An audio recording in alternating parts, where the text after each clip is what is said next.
Hyderabad city police ने IPL season के आगाज के साथ ही क्रिकेट सट्टाबाजी और गैर कानूनी बैटिंग नेटवर्क्स के खिलाफ सख्त कार्रवाई का इंतबाह जारी किया है। पुलिस कमिश्नर वीसी सजनार ने वाज़ेह किया है कि जो लोग क्रिकेट जैसे खेल को जुए में तब्दील करके मासूम शहरियों का इस्तेहसाल कर रहे हैं, उनके खिलाफ पीडी एक्ट जैसे सख्त कवानीन के तहत मुकदमात दर्ज किए जाएंगे। उन्होंने बताया कि अगरचे बैटिंग ऐप्स को न कहीं जैसी मुहिम्मात की बदौलत सैकड़ों ऐप्स पर पाबंदी लगाई गई है, लेकिन अब ये ग्रो टेलीग्राम, व्हाट्सएप और इंस्टाग्राम जैसे सोशल मीडिया प्लेटफॉर्म्स का सहारा लेकर अपना गैर कानूनी कारोबार चला रहे हैं। पुलिस की खुसूसी टीमें अब शहर के मुख्तलिफ मकानात, फार्म हाउसेस और खुफिया ठिकानों पर नजर रखे हुए हैं, जहां ऑफलाइन सट्टाबाजी की सरगर्मियां अंजाम दी जाती हैं।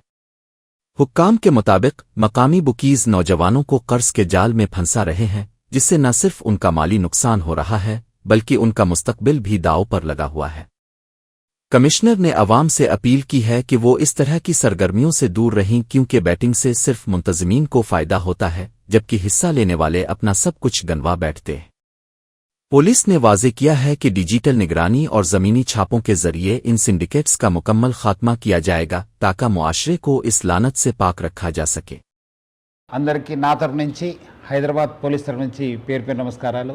రేపటి నుంచి ఐపీఎల్ సీజన్ స్టార్ట్ కాబోతుంది। ఆ స్టార్ట్తోనే మళ్ళీ బెట్టింగ్ మరియు బెట్టింగ్ యాప్స్ ఒక సీజన్ కూడా స్టార్ట్ అయిపోతుంది। అందరు కూడా తెలుసు, మనము గత సంవత్సరం సే నో టు బెట్టింగ్ యాప్స్తోని చాలా ప్రజా ఉద్యమంని నడిపించడం జరిగింది। దాని సక్సెస్తోని ఒక బిల్ కూడా రావడం జరిగింది। ఏమైనా మళ్ళీ బిల్ వచ్చిన యాప్స్ ఆగిపోయావు, కానీ టెలిగ్రామ్లో, ఇన్స్టాగ్రామ్లో రకరకాల కొత్త యాప్స్తోని మళ్ళీ వీళ్ళు అమాయకుల్ని బలి చేయడానికి చాలా ముందు వస్తున్నారు। అట్లానే కొంతమంది ఇన్ఫ్లుయెన్సర్స్ కూడా మళ్ళీ వాళ్ళతోని చేయి కలపడం జరుగుతుంది। అందరూ కూడా తెలుసు,